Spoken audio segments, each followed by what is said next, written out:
Hey, CJ Math students, welcome to Math Test number 12, Rational Number Fluency, all conversions. And you'll notice today, instead of me giving you an improper fraction or a mixed number, I gave you a decimal. So it's up to you kind of to decide where you want to go. It might be easiest just to go right over to the picture. You have two holes. It says 0.25, so that means you're going to fill in 25 squares. There's 20. 1, 2, 3, 4, 5. There's 25. All right. Now it might be easiest to go right over to the percent. 2.25, swoop twice to the right, once, twice, and you end up with 225%. Now you're probably going to have to go a little bit backwards, right? So it might not be a good idea to do the picture just yet, but it's probably a good idea to do the mixed number. So we got 2.25. We know we have two holes. And now we ask ourselves, what place value is this 5 in, right? What's the place value of the last number? Well, it's the hundredths place. So we say 25 over 100. So our mixed number is 2 and 25 over 100, but we need to make sure that that is simplified. Mr. Mason would not accept that. So we need to divide by 25 on top and bottom. That's what we can divide both by. So I have 2, and 25 divided by 25 is 1. 100 divided by 25 is 4.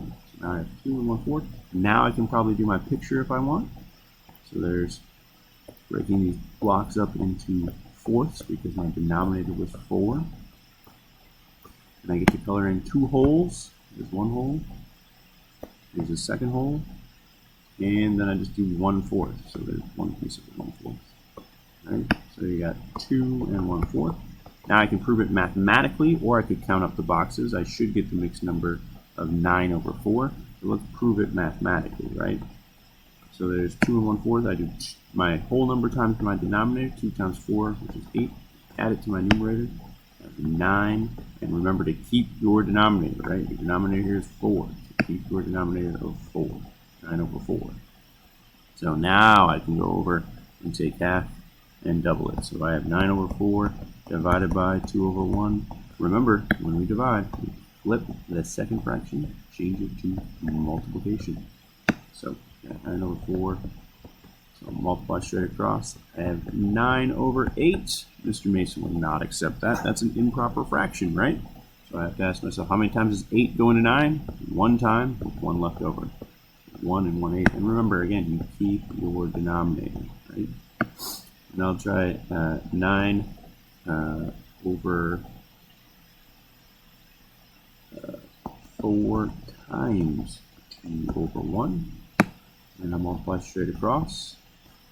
I got 18 over 4. I won't accept that. How many times does 4 go into 18 without going over? Well, that's 4 times, because 4 times 4 is 16.